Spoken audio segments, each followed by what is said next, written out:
Oh, how's it going, guys? What's up? A long time.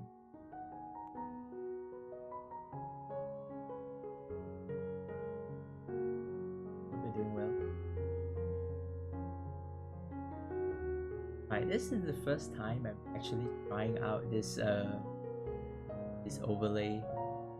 Know exactly what to do with it. A lot of buttons and settings for this. Trying this out. We high neural. Well, yeah. Yeah, I'm just trying out this thing, see if it works out. um, yeah. So today I'm doing something really random. Actually, I actually wanted to try to talk about this for quite a long time. Because honestly, I actually wanted to say this or like talk about this uh, when I'm graduated already in years. So yeah, um, you can see from the title of this stream or video, I'll be talking about related stuff, right? Tips and strategies on how to studying in general. Hello, Victoria. What's up? Well, so I have like a list of stuff that I want to talk about. It's kind of like a podcast. I hope that you find some of these things useful as I'm gonna. You have guys, you can ask any questions related. Just try to keep the questions to what I'm talking about. Yeah. Fine. Ask it. um. Yeah. So I'm gonna keep this stream actually quite short. I want to be really productive and really insightful. So yeah, I have a list of things I want to talk about here on my phone. I'm like checking it out. So the first of all, there will be timestamps in this stream after like I figured it out which timestamp is from which chapter. Yeah, don't ask me why. I don't understand this chapters thing for YouTube, like timestamps for YouTube. Um, so after that, I'll just put a timestamp so you can view whichever point that is necessary. Yeah, let's first intro. Hi. Hi. Um, I won't say my real name, of course, but my alias. My name's Aid, and if you don't know, I am. Yeah, I'm from Singapore, and I will be talking about my primary school story or high school story. I will be going through this thing called PFP program, and I'll also be talking about study tips and strategies I have gotten along the way. And why should you listen to this random guy from the internet? Yeah. Why should you listen to me? The thing is, up to you whether or not you listen or not. I just wanted to provide some value or insight into what I'm saying, to ensure that I'm not actually talking a lot of fake stuff. I mean, I want to show you my proof of like my school records, grades. I can't really do that because my name is there. My name is there, like the ID, the ID name's there. I can't really disclose that, but I in school, at the time of high school, I was the valedictorian. I was a valedictorian for high school. Um, yeah, I was the valedictorian. I've gotten straight A's. Yeah, except for one subject. Except for one subject that I did not really get an A, but yeah. Other than that, all of them got A. Whether or not you believe me or not, that's really up to you. But yeah, I'll be talking story first of all. Yeah, about high school at the time, I was kind of playful before I got into high school. Like the like the glasses, like the thick glasses, and I was playing a lot of video games. Like before I even got to like high school, or we call it secondary school over here. Yeah, so I was a huge gamer back then. I played a lot of video games. Like I'm like really good with console gaming. Like bro. Yeah, unfortunately, not really study back then. When I was really very young, I did not really study back then. And when you have Asian parents, Asian parents, crazy. It's absolutely crazy. I mean, holy. Yeah, I did not really study. I did not really like look at my textbook. I just went into the like for us in middle school, you call it primary school or middle school or what you call it. We have to take this like major examination. It's basically the leaving examination to get into high school or school. So we have to take that exam, and I did really badly. Really badly. And at the time, I think right now the government has implemented some kind of implemented some changes, bit of changes, I think. And anyways, back when I did my studies, it's either you get into the so-called express, like a bullet, express pathway, or you go through the normal pathway.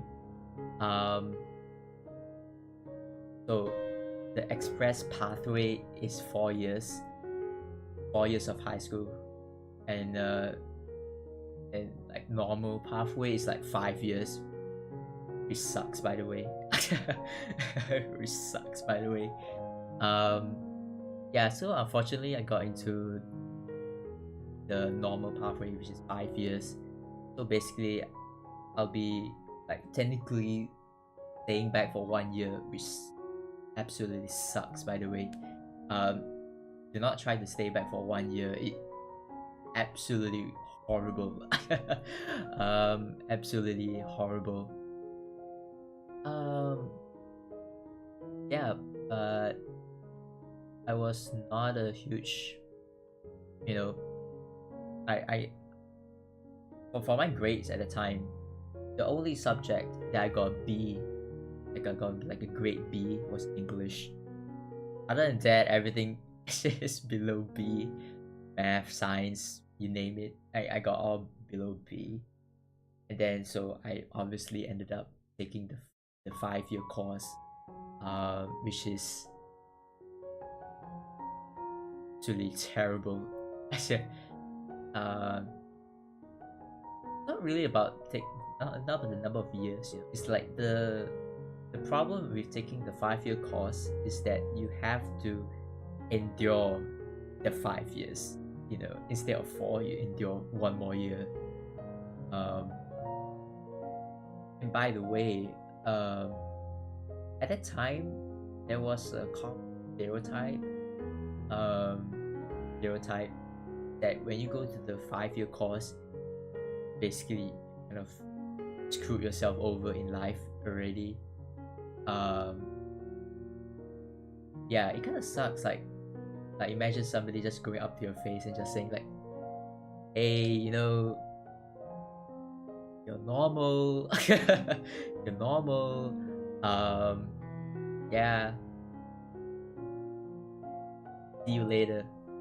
Oh, I forgot, you're staying back for 1 more year. Yeah, it's really really bad. I'll say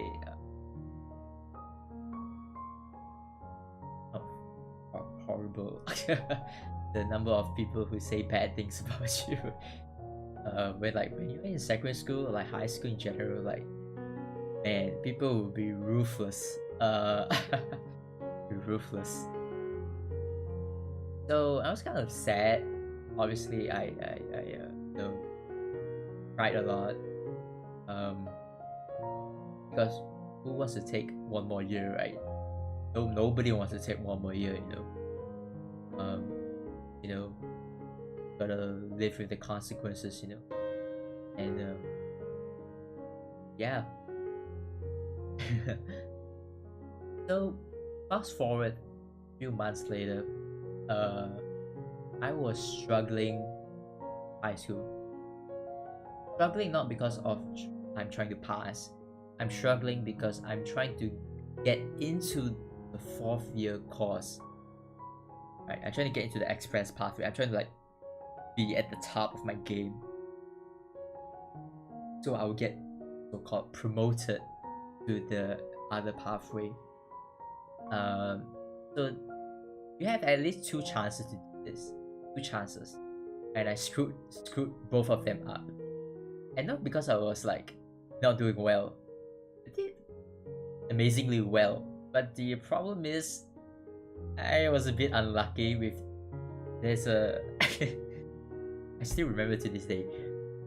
They have a requirement, right? For example, the requirement was, I don't remember the requirement, but let's say the requirement was 70%. You're supposed to score a 70% average, like overall average throughout the whole subjects. 70%. And then I got like 69 point like 7.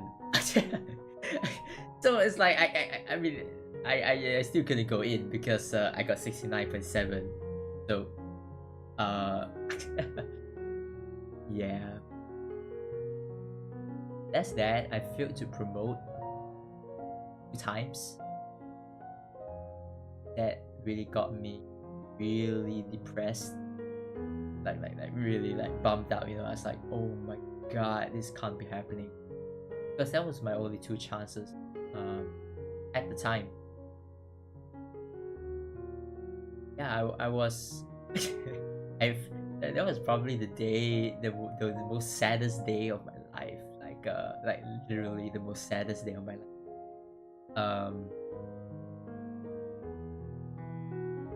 Yeah, I was really sad for like during the holidays. I was like, oh my god, this is the end.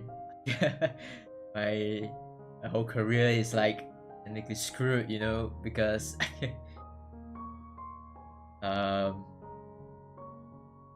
yeah, like the opportunities are closing, you know, like a lot of doors opening already. Yeah, and it really really is terrible. Again, fast forward, after a few weeks, I was sitting at the, you know, every school has a computer lab. So I was sitting there and I was like, oh my god, please give me some kind of you know, miracle or some kind.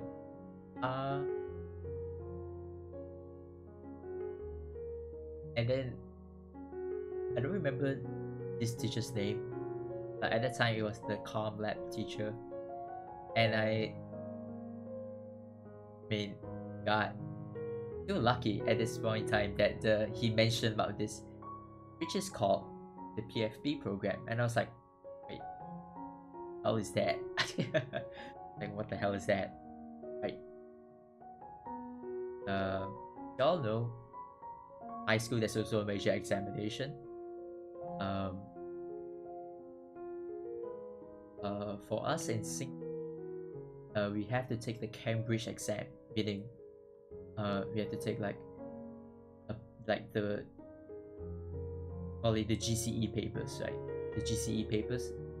So we have two types of papers: the ordinary paper, which is called the O level paper, and we have the normal paper, which is the N level paper. So we have O and N level. Both papers are under Cambridge examinations board. You have to take it, and then they'll send it to Cambridge to let them check and mark the paper. So by right, the 5 years is that the 4th year I have to take the GCE's N and the 5th GCE O. So basically I'm taking 2 papers, which is absolutely hell. It's like hell. Because if you take the 4th year's national exam, to do well for the 5th year's national exam, you have to study like absolute mad lad. Like the gap to study from the 4th year to the 5th year is, I mean, technically I call it the suicide year, because it is almost virtually impossible to study from the 4th year to the 5th year. Absolutely impossible. Like you cannot catch up from 4th year to 5th year. It's absolutely insane. Like, so I did not want to go to the 5th year, because the 5th year is, yeah, the probability that you do really badly for that 5th year is really high. I would say about like 60%. Yeah, you have a 60% chance to do really badly. It's not good. so there's this thing called the PFP at that time, and I have no clue what is it about. Apparently this program allows you to skip the GCE's O levels examinations, Cambridge examinations. Skip, and I was like, oh my god. And I was like, oh my god, you can skip an exam, like, how insane that is. You can actually skip an exam if you go through this program. And I was like, oh my god. I was like, oh, like, man, it must be absolutely insane.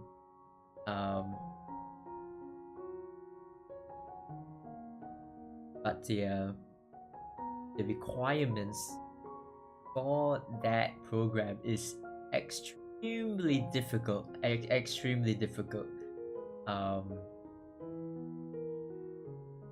Yeah, I think the government has, not the government, I mean the Ministry of Education has changed it. So previously you're supposed to get 11 points, and now they changed it to 12. I'll explain more about how the point system works over here. So basically, the lower the point, the better. So the way we calculate our grades is followed by A1, A2, B3, B4. I mean, for like at the time, you also call it 1, 2, 3, 4. I mean, it doesn't really matter. It's the same thing. So, at the time, in order to get into this thing, you have to get below 11. Not 11 and below. Below 11.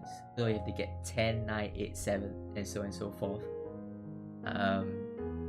So if you do the math, right? If you do the math, oh, by the way, I almost forgot, there's also a prerequisite for this program. You have to get at least a B3 for all subjects. A B3, which is pretty high, I would say. Like pretty high for a subject. Is really difficult for all subjects for you to even get a chance. So you do the math, right? the minimum amount of uh like points you get in is you have to get 2 5s in order to qualify. So basically means you need to get 5 A2s, which is absolutely bananas. Why? 2 times 5 is 10, right? Which is below 11. So that's the minimum requirement, and it's crazy. Crazy. I mean, holy. Holy.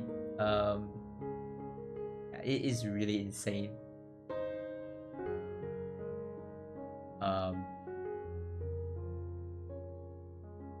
Yeah, it's yeah. it's just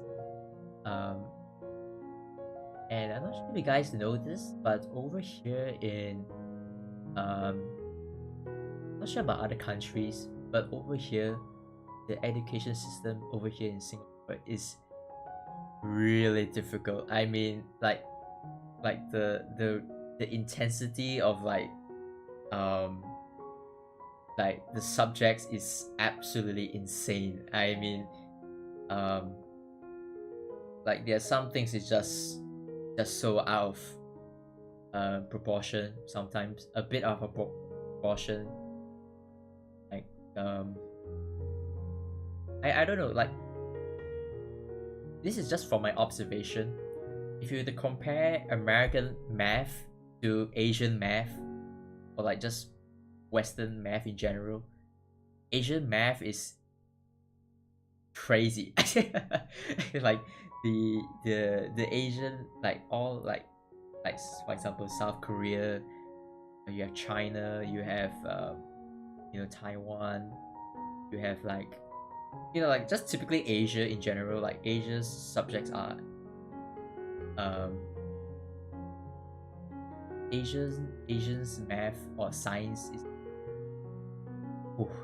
is like very vigorous.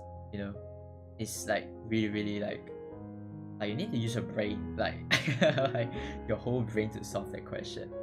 I mean, just my observation for comparison. Not saying I don't know US math is easy or difficult, just my observation. But yeah, so why is it so tough? Well, the reason why it's so tough is because, first of all, they're giving you a chance to skip the national exams. So if you can skip your national exams, that's like a big deal. That's like a really big deal. If you manage to just don't do the paper, if you don't do the paper, you're like considered like really lucky, or like you're considered like really smart, considering that you don't have to take the paper. I was pretty lucky. I don't have to take it. I don't have to take it because I met the requirements. So how does examinations work over here in Singapore? It's pretty intense, I would say.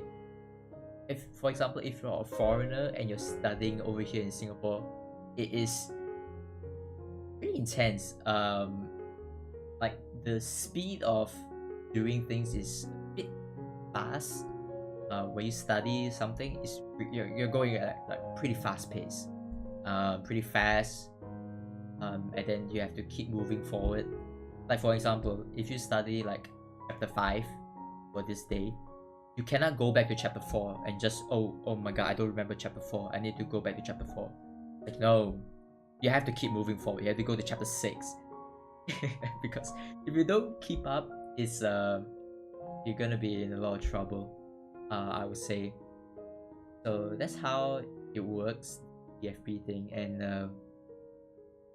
yeah, there's limited spots for this. It's like about 1,000 plus students, and criteria for this is really harsh. It is divided into 2 subcategories, like 2 subgroups. I call it group 1 and group 2. Group 1 is for those who are taking um, engineering or engineering science related in college, polytechnic or college, or same thing. Group 1 is considered the engineering and sciences field, while Group 2 is known as the business or the language area. So in order to be somewhat eligible for Group 1, you have to get at least a B3 for everything, which is pretty alright, I would say. The only problem is for Group 2, which is the language and business, you have to get an A for English. An A. It's absolutely crazy. Like English, I don't know, man. Sometimes the English papers are really tricky. Because it's English, right? So of course they will put in some words that you have never seen in your life. And yeah, kind of crazy. So yeah, so that's that. Fortunately, after all this arduous process of studying, I managed to got the hell out of this school and went on to college. The only like pros and cons for this, like the cons is that instead of taking 3 years of college, I had to take 4 years of college instead. So instead of having 1 year, one additional year in high school, I transferred the 1 year to college instead. So I ended up spending about 4 years of my time in college rather than 5 years in high school. So I think that's a good bargain, I would say. I mean, I'm still 1 year behind, of course.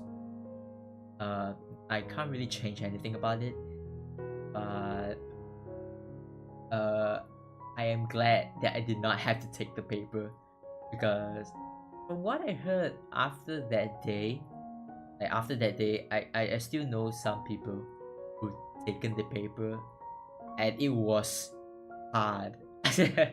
It was absolutely difficult. Like just the questions itself is just so bad. Like it is crazy. Like you have to study, calculus, integration, all that stuff, circles.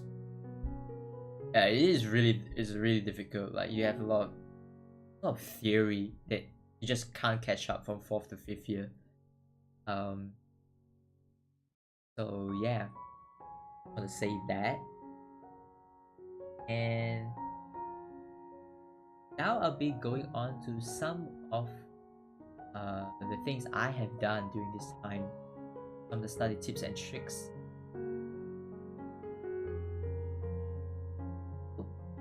For study tips and tricks for studying any subject, whether it be any country,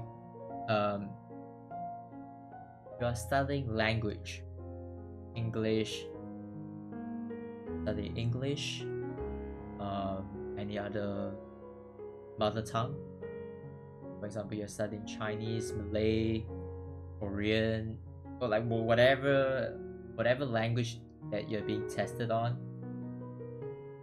You have to read. I'm sorry, you don't really have a choice, but you have to learn how to read. I'm not talking about just reading the textbook.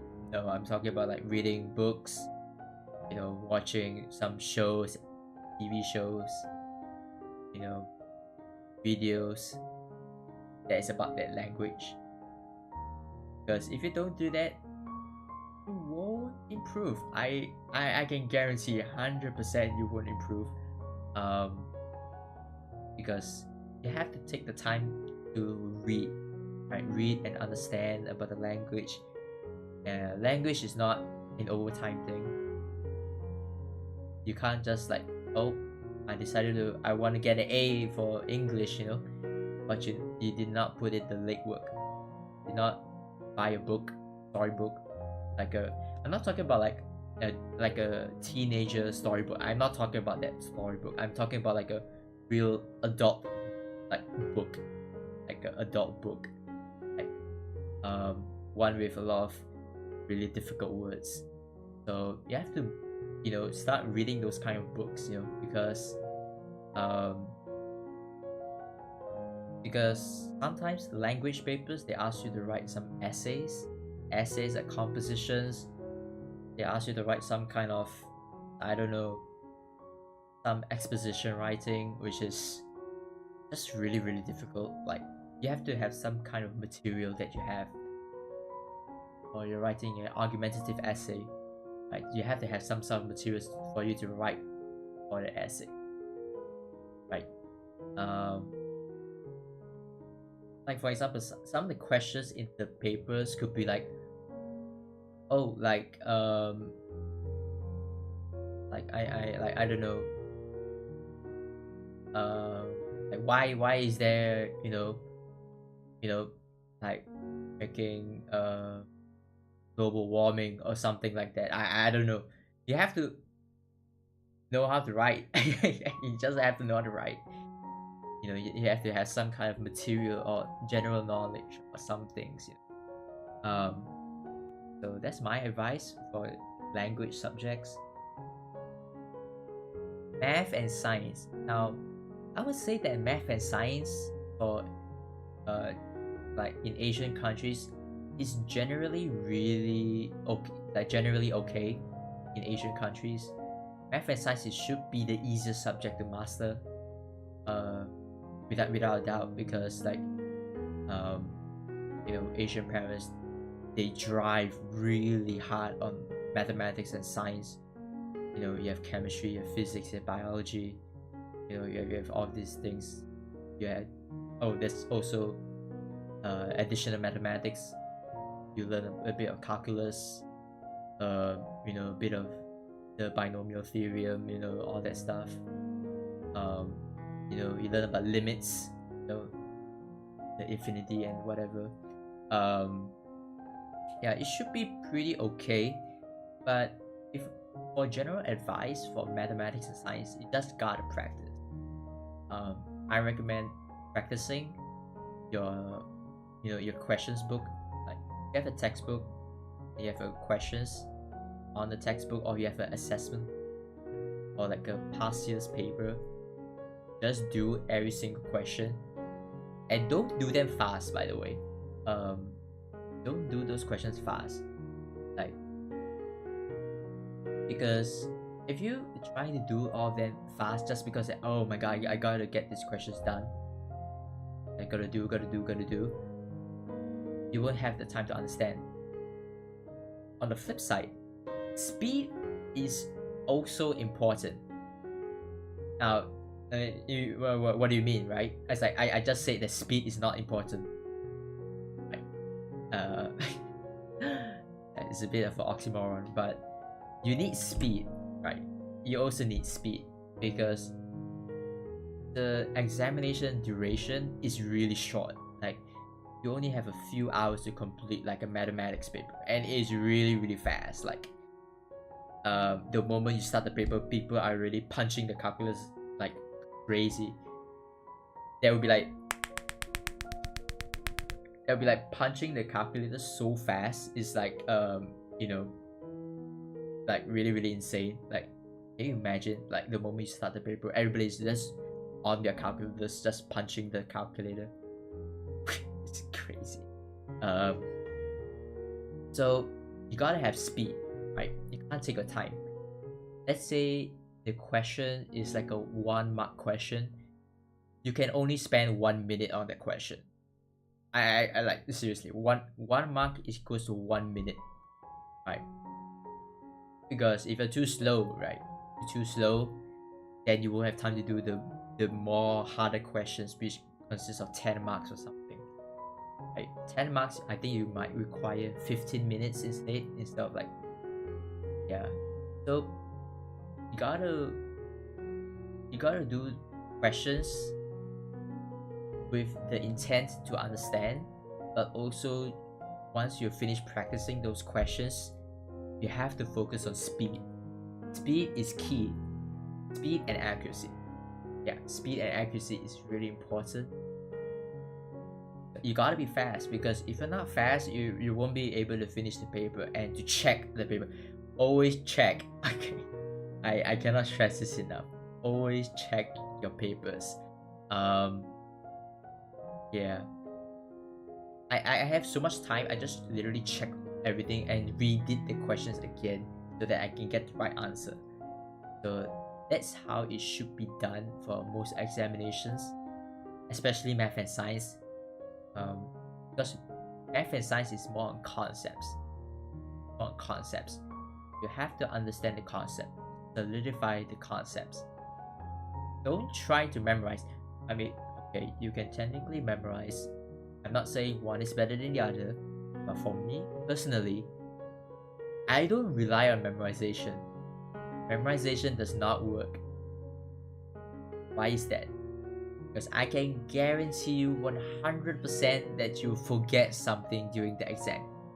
Guarantee, 100%. You'll be like, okay, this compound is a blah blah blah blah blah, and then oh, you missed the second part. It's like, oh my god, I don't remember. I have a blackout, right?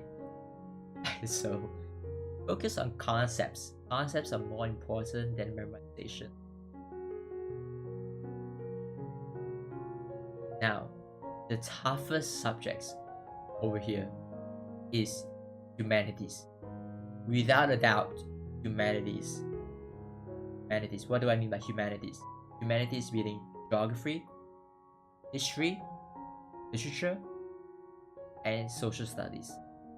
These subjects are known to be really difficult. Literally, really difficult. Because we're not used to this kind of subjects. As part of the Asian norm, we only know English, math, science. But humanities is a whole new different ballgame. You need a totally different strategy for this one. Right? Now, geography and history. Sorry to say this, but geography relies more on concept, while history relies more on memorization. That's just how it is. There is no way around it for this one. For us, we have an option to choose. We can either choose geography or we can either choose history. Now, the selection of the subjects, if you do ever have a choice to make with regards to a certain subject, please take extra consideration when selecting your subjects. It is really important. People say that just choose this. No, take your time to pick which one is better for you, right? At the end of the day, I get it. You like this subject, right? You like this subject. Okay, you get it. Okay, I understand. You like it, but if you like it, but you don't get your A, you won't be happy. I'm just saying, realistically speaking. Okay, realistically speaking, you may like the subject, but liking the subject does not equal an A, even though you like the subject or interested in the subject. Right? If you are really good with memorization in particular, take history. It should be an easy choice. History is the only subject that requires almost solely on memorization. Literally, memorization. Oh, what year is this person blah blah blah doing this. You have to memorize it. There's no way around it, right? I mean, you can use mind maps, but mind maps is more useful for geography. Why is that? Geography relies also on science, right? For example, if you're talking about tectonic plates moving, right? The different things going under the plate, over the plate, whatever, transform earthquakes. So why do earthquakes occur? Because of the force generated, right? It's science, right? If you prefer more of conceptual learning, take geography, right? It should be a walk in the park, technically speaking. Walk in the park. Because if you're able to visualize, if you're like a visual learner, you should go with geography, because geography there's a lot of diagrams, right? Like you have the earthquakes, you know, the waves, the tectonic plates moving here and there. You have weather, air pressure moving here to here, different countries, right? So, and then you have literature. Now, literature is a bit of a niche. I would say to me it's a niche, because literature, it's to me is really tricky. I wouldn't say it's difficult. I would say it's tricky. Why do I say literature is really tricky? It's because you're I think you're given a book. You're supposed to you got a book. You have to understand the book like the back of your brain. So you have a book, and the book is usually about like something related to feelings or some philosophical ideas or something, or like something related to emotions in general, and then you got to understand those emotions. For example, some of the questions they be like, oh, what does this word in the book refer to? And then you'll be like, well, I've never seen this. That's the whole point. You have to understand the book, right? So literature, I'll say, is that you have to read literature books, not just any books, literature books, and try to understand how do people think when reading these kind of books, right? One of the ways in just watch YouTube, how do people actually understand this literature behind it, like the ideas behind it, right? Usually they will ask like some of the literature questions, be like, what is this author trying to say? What is this author when he says this is trying to say? And then you have to decipher like, oh, the author is trying to say that this person is blah blah blah blah blah and doing blah blah blah blah blah. Yeah. So for that, I recommend summary of the books. Get the summary of the books. Why? I get it. You have to read the book. But if you do not even understand about the book, you have no chance in winning this subject. No, you have no chance. If you take literature, you won't stand a chance because you don't even understand the book. So, go online, go to Google, type in summary of blank book. You will get a summary. Somebody on the internet will get a summary for you. Do that first. Understand the summary and read the whole book slowly. Don't read it too fast. Slowly. Try to understand. Write on the book. It's okay to write on books, right? Some people say, oh no, don't write on your books. It's gonna be messy, you know, it's gonna look ugly. Nobody cares, okay? Nobody cares. By the time you graduate from by the time you graduate from high school or secondary school, you're gonna throw away the book. No offense, you're gonna throw your textbook. I guarantee you will throw your textbook. So just write on the book. It will make your whole school experience much easier. Just write on the book. Now, the last humanities subject, one of the most notorious subjects over here in Singapore, by the way, is social studies. Now, I think everybody has a bit of social studies in other countries. Not sure about the United States, but over here, studies is actually pretty difficult, I would say. Why is that? Because this subject is talking about politics, economics, and societal problems. For example, inflation,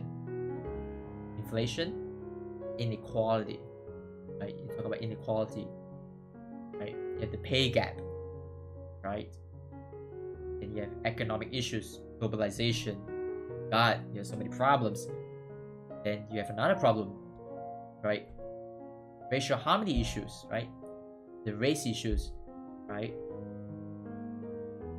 People, you know, say very racist words, you know, and then okay, you're given this problem. What are you gonna do about it? Right? You have to solve the problem. So this subject consists of actually more than 3 topics that is actually really difficult: politics, economics, and society issues. Those 3 in combination is actually really difficult for the normal or typical high schooler to understand, because I'm pretty sure at high school I don't think you really understand a whole lot about politics and economics in general. Like, what is globalization? Like, oh my god, like I don't understand, you know. I don't understand what's globalization, right? Then you might be, oh my god, I'm screwed. So how do you do this subject? Um,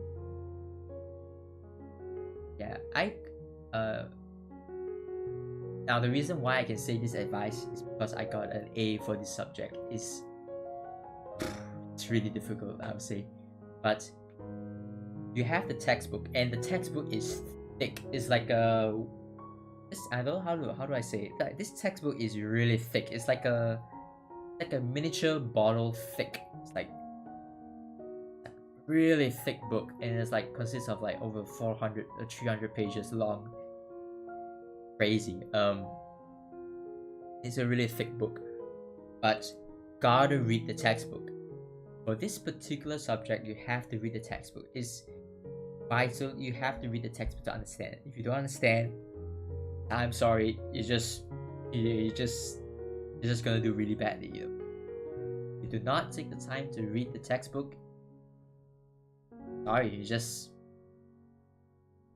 you're fighting a really tough battle. Kind of all, have to be fast. Why do I say that? Have to be fast, because this paper has a lot of writing, and I mean a lot of writing. Gotta be fast. No matter how garbage your English is, you have to write fast. Whether it looks pretty or not pretty, nobody cares. As long as it's legible, okay, right? Gotta write fast. I wish I can show you the questions, because the questions is, I would say, it's really difficult. But yeah, if you just go to Google, just do a simple Google search, just search Singapore social studies question, you will know why it's really difficult.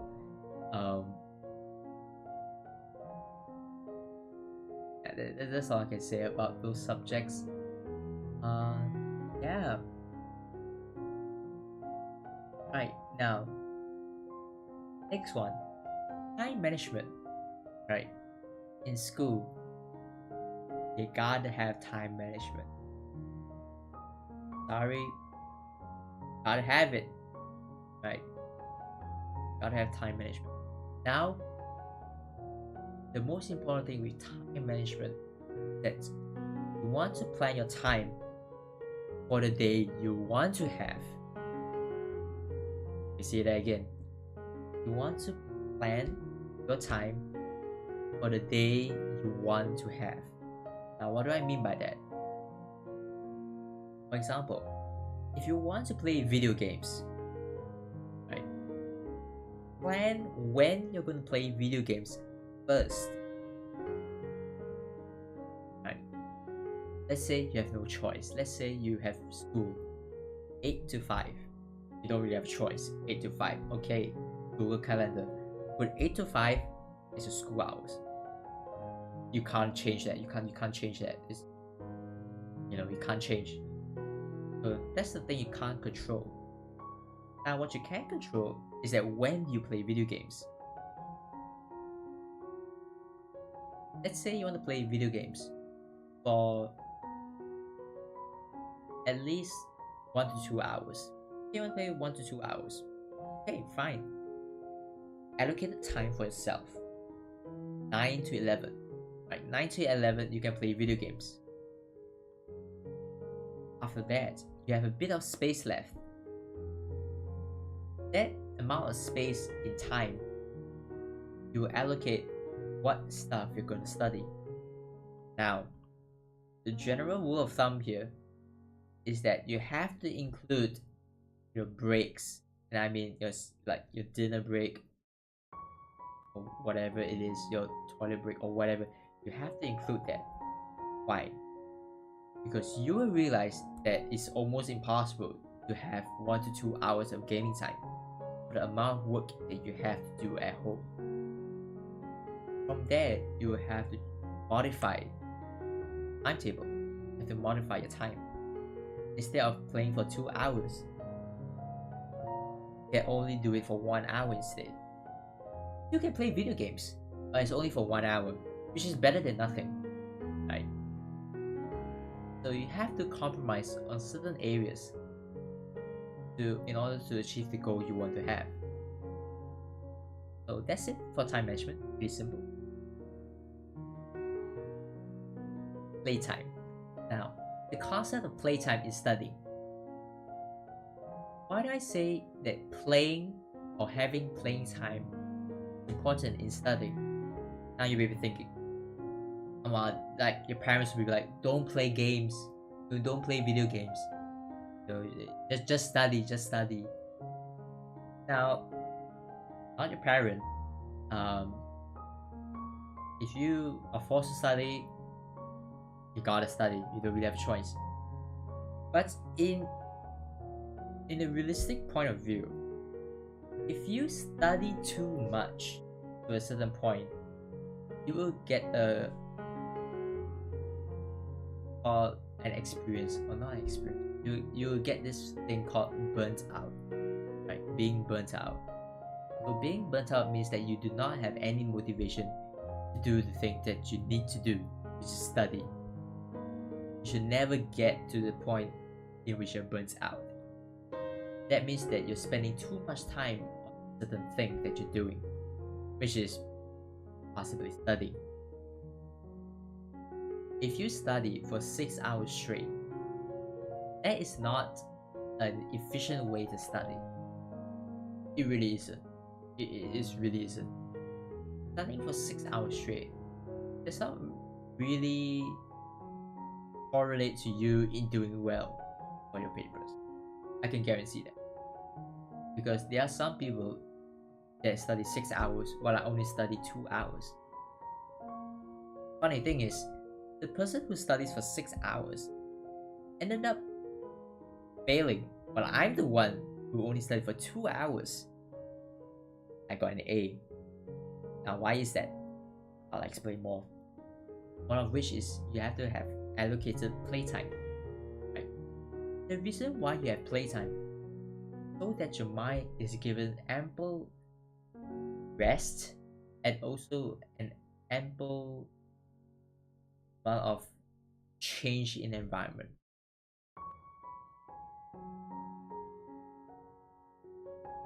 You want to have that kind of change. If you're too focused on that one thing 6 hours, no matter how tough you are, how you're so gung-ho about studying, you're gonna eventually burn out over the long run. Now remember, studying is like a marathon, right? You can't be doing this every single day. It is virtually impossible, right? Realistically speaking, for the average person. So you have to manage time. You want to be happy, right? You want to do the thing that you want to do. Try out hobbies, right? You're trying to have hobbies. You try a new skill. You're trying to learn coding. You're trying to learn drawing. You're gonna try YouTube, right? If you just study every single day, time to do the thing that you want to do, and you feel less happy. And when you're less happy, oh boy. Now, how is it possible that a person who studies for 6 hours manage to do worse than the person who studies for only 2 hours? How does that make sense? 6 hours versus 2 hours. 6 hours means that the person should be more smarter, right? Or more knowledgeable within the 6 hours. Not exactly true. Now, there's a lot of studies or research I've done. Just go online to search it up. Over time, um, attention span will decrease. Attention span will decrease over time. There's research online. You can just Google it. I'm not gonna say it. Just Google it. But over time, your average time span will decrease. Right? That's just how humans are in general. So this is also known as called. You want to apply this technique called the Pomodoro. The only issue with the Pomodoro technique is that the ideal Pomodoro technique is 25 minutes of studying, uninterrupted studying, and a 5-minute break. Now, I break that rule a bit. For me, what I do is 1 hour study and a 15-minute break. A 1 hour of pure solid studying of those question papers, of certain questions, and to understand a chapter of a topic, chapter of a subject, and your 15-minute break, you can do whatever you want. Right? The 15-minute break will be like, okay, you need to go to the toilet, you get your water, you can eat snacks, you can eat snacks. Look at your phone, you can look at your phone or whatever, or you want to do your house chores, you can do your house chores. Right?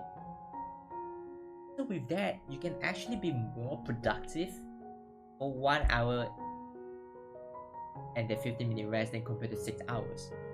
Because it's 6 hours. Let's say the person is studying for 6 hours. The person will be studying non-stop for 6 hours. What does that mean? Mind doesn't have any space for you to rest. Right? And if you all know, if you study for more than 6 hours non-stop, you will make a lot of mistakes on your papers. Not good. You want to be as efficient as possible.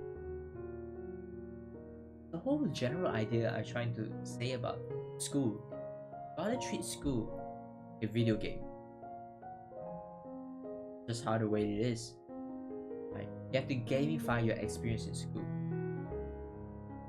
In a video game, right? Of course, there are some games that you can do things non-stop, right? But there are some video games you have to be strategic, right? You can't be doing that same thing over and over again, right? Because your player will get tired, right? Tired, you'll make mistakes. Make mistakes, you die. How it is in video games. So apply concepts into your study method. You have to take ample rest. You want to be as effective and efficient as possible, right? Within the small allocated time you have.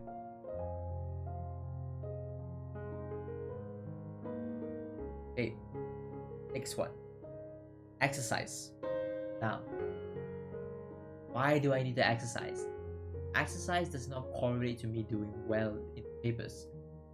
That may be true. That may be true. But I can guarantee you, if you adopt a full exercise regime in school, it will drastically change your school outlook.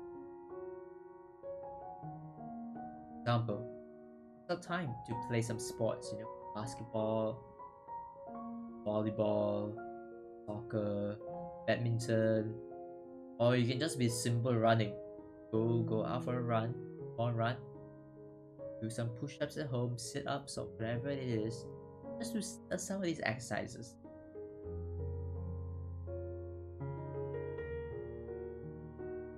It would stimulate your brain. Get your brain going, the blood pumping. Right? And you will be a better person. Trust me on this one. Water. Now, I'm gonna drink some water.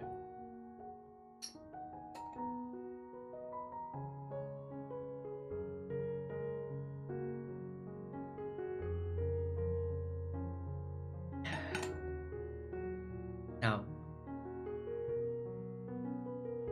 Why is drinking water important? The funny thing is, I've discovered this secret technique that nobody knows about, and it's called drinking water before your paper. Why? Usually, your papers are in the morning. Kinda true, right? Your papers will usually be in the morning, really early in the morning.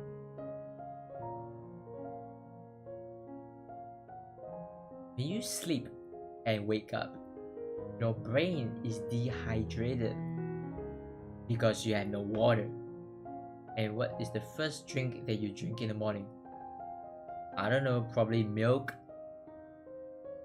Milo, cocoa powder, or whatever it is, some juice, cold drink.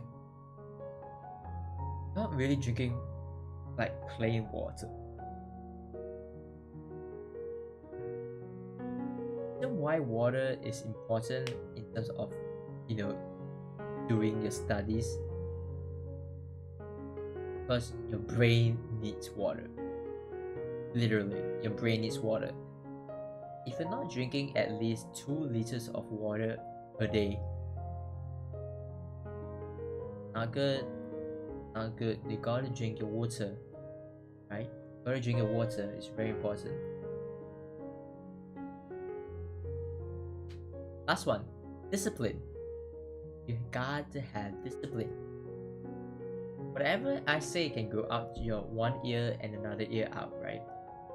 But you gotta have discipline. What do I mean by discipline? You gotta study, right? Under really difficult conditions.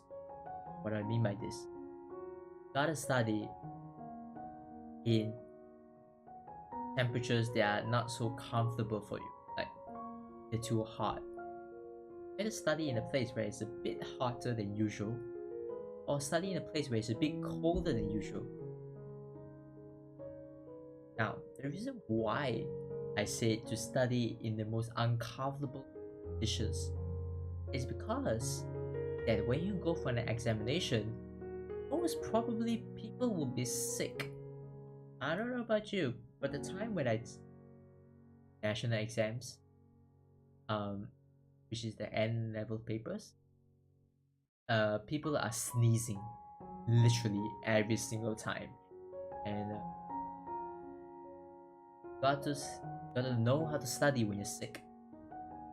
As crazy as it sounds, you gotta try to study when you're sick. Why? Because you will understand how it feels like. You understand how it feels like, you'll be more adaptable to it when it hits you. Straight up. You got to discipline yourself. For those who are still watching, because I saved the best for last, what are the lessons I have learned from all of this? Some of the lessons I've learned. The first lesson I've learned is called the concept of illusion of success. But the illusion of success. Let's say you have an iceberg. You have an iceberg. On the top of the iceberg, it seems like a really small iceberg. And that represents your success, right? That represents success. Like your achievements, your accolades, or whatever it is. While at the bottom of the iceberg consists of a lot of other things that are not considered. And it's a bigger iceberg. There's a bigger ice below the iceberg. What I'm trying to say is that you do not want to be delusional in saying that you're successful when you know you're not. And you should always be humble and look for areas of improvement. Always areas of improvement. Right? Sometimes you can, of course, if you succeed in something, of course, celebrate it. What I'm trying to say is, you don't delude yourself. You're thinking that you're successful when you're not. That will only make it worse. Next lesson I've learned is self-motivation. You have to motivate yourself. Why? Nobody is going to do that for you. Trust me. Nobody is going to do that for you. I mean, some people will motivate you, like your friends. You can do it. Friends or classmates, like, oh, you can do it. But you see, you gotta think about the long term. Like, at some point in your life, you will have to motivate yourself. You will be alone when you do this. You will be alone. And it's going to be really, really hard. For example, let's say you're 30 years old and let's say, who is going to motivate you to go to work? Nobody's going to do that for you. You're single, right? So what you gonna do? You got to motivate yourself. Your parents are not going to motivate you, or your friends, right? You gotta find it in drive, keep you pushing forward. Right? You gotta learn how to do that. Because if you are constantly getting motivated by other people to do what you want to do, it's a bad sign. Because your drive to do the thing that you want to do is really, really low. That means you have a lack of ambition. And your ambition is you're not really ambitious. You have a drive. Right? You're not trying to seek out the opportunity on your own accord. Last lesson is called the power of reflection. Now, what do I mean by the power of reflection? Often a lot of people move through life pretty quick, and they don't really take the time to take things slow and reflect on certain things that happen in their lives. Right? They just celebrate it, yay, woo. They celebrate everything, but they don't reflect about what has happened this year. Example, let's say this year you have like a birthday party or whatever, celebration, reunion, but you don't take time to reflect on this year. What other things, I have learned, things I've learned. What are the things that I value for this year? What happened? For my failures. So like, what happened? How can I improve? Right? How can I get a better relationship with another person? Right? Reflect on certain things that happen in your life, and it takes some time because you have to dig deep into yourself. You got to access your moral compass, consciousness, technically, to find out about who you really are as a person, right? And how you can develop yourself as a better individual for the better, or for the future, or maybe with your future significant other. Remember, you always want or try to be the best version of yourself, for yourself, and also for your significant other, or for whatever case may be. Let's say for this year you're really lazy. Ask yourself this: feeling lazy, what are some of the root causes this laziness to be instilled within you? Ask yourself that. Right, think about it. Ask yourself that question. Now, the next question that you might ask is, okay, how can I overcome? Right? What are some ways that I can improve? I mean, not completely eradicate laziness, possible, but what are some ways that I can mitigate this laziness?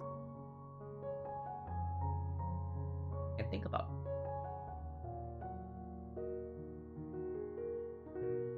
Now, it's tough to reflect on yourself because when you try to reflect on yourself, you feel really insecure. Like, God, why am I not so pretty? So pretty. Why am I studying? Why am I not so smart?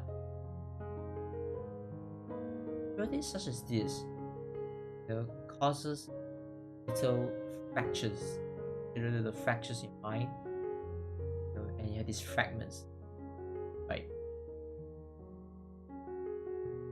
These fragments cause you to lose the motivation to carry on with life, and you don't want that to happen. And when that happens, you're gonna try to repair it. What's it? Don't let your insecurities dictate or determine the outcome that you are going to have. Right? For example, let's say if you're not pretty, okay? Okay, how can I improve? Well, I can't change my genetics, just the way it is. Okay, fine. Let me learn how to save some money. Purchase some quality outfits. Get some shirts or whatever.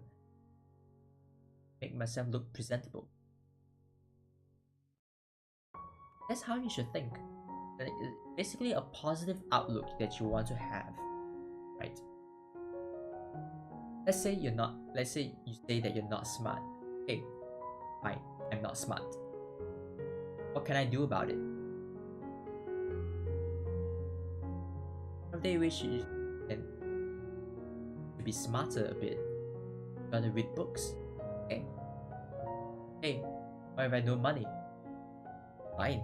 Go to the library, pick up a book, and read the book. Right? Like, oh my god, I'm lazy to go to the library to take a book. Okay, fine. Go to YouTube. It's pretty simple. It's on your phone. Go to YouTube. Look at the subject on the YouTube, and watch the video. Right? There are many ways in which you can mitigate your insecurities. Right?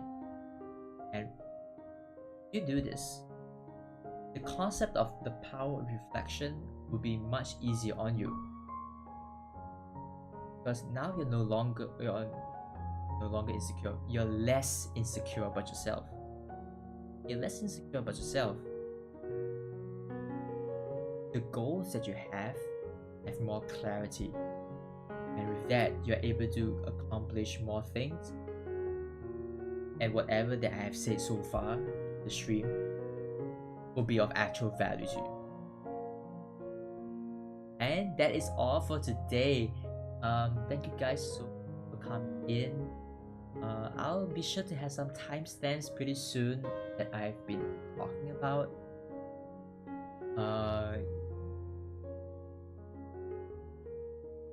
Guys, so enjoy. It's a lot. I hope you find value in this video or podcast or stream or whatever it is. Hope you find value in it. So in summary, I have talked about my high school story, what happened. I was not really a smart person in general, able to overcome some of this and able to attain valedictorian. Why is that? It's because some I have implemented for myself, study tips and tricks, lessons that I have stayed on go through my study tips and tricks. I've talked about the tips and tricks for this relevant subject, the relevant subjects such as language, math and sciences. Is I discussed 3 of those main subject categories. I have talked about time management, which that you want to plan the time that you want to have. And for example, you want to play games, plan when you're going to play games first. Next, concept of playtime. Have to have some playtime. Why is that? It's because your brain needs a certain time for you to rest. Just how things work. Nobody can study 6 hours straight. Right? Research has shown that average time span decreases over time and is less than how many minutes or so. And one of the ways you can go by doing this is called the Pomodoro. Now the Pomodoro, you need to revise it a little bit because the general Pomodoro technique is really that beneficial because it's 25 minutes studying and 5 minutes break. Just really insignificant. But I did. I took a 1 hour study and 15-minute break, and I repeat this as a cycle again and again and again. Next, I talked about why exercising might improve your studying morale. I would say that it helps you become a better person, makes you become more fitter, your brain more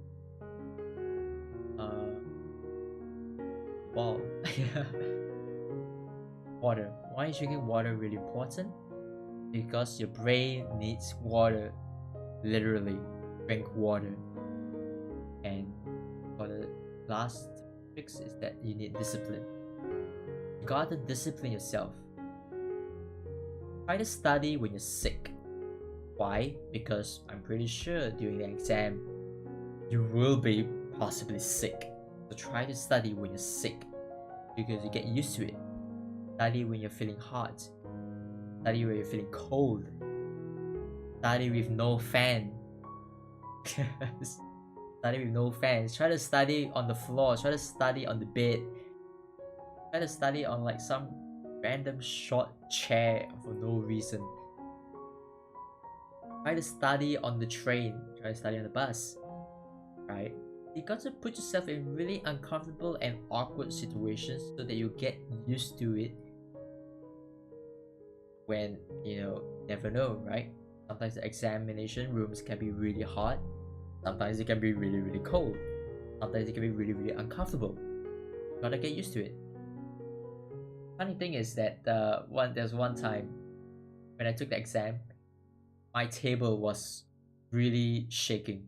Like the table leg, one of them is higher than that with the other, and it was like rocking back and forth, and like the table keeps moving back and forth.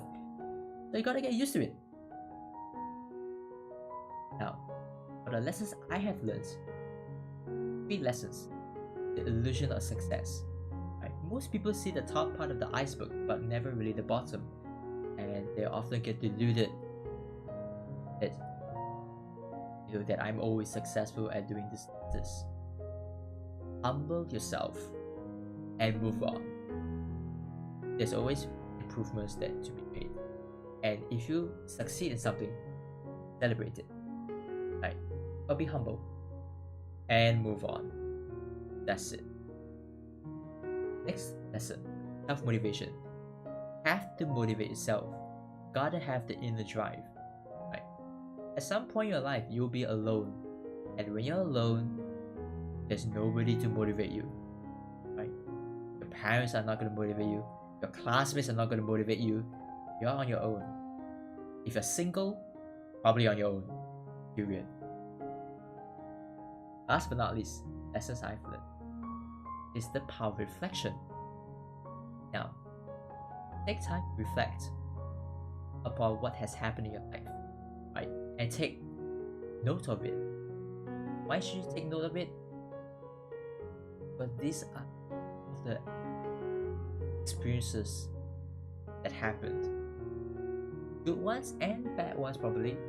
I want to know how, what happened? First of all, what happened? Why did it happen? And how you can improve on what just happened. What, why, how? Because often or not, people go through life pretty quick, right? Just go by really quick, move on to the next stage of life. But you want to understand what has happened in the past, present, and possibly you want to think for the future. You gotta take time for that. Because if you take the time to reflect, you will feel very emotional or very into the zone at that point in time. Often or not, when I reflect on my life, I cried. I actually cried because I know that if I not put in the effort that I got to put in, I wouldn't be here where I am today, right? So you have to take the chance to reflect, do a bit of reflection in life. It will serve you great. That is all for today. Thank you guys so much for watching. I'll be sure to put some timestamps, and yeah, that's all. I hope you guys are doing great so far. Make sure to rest well. Peace.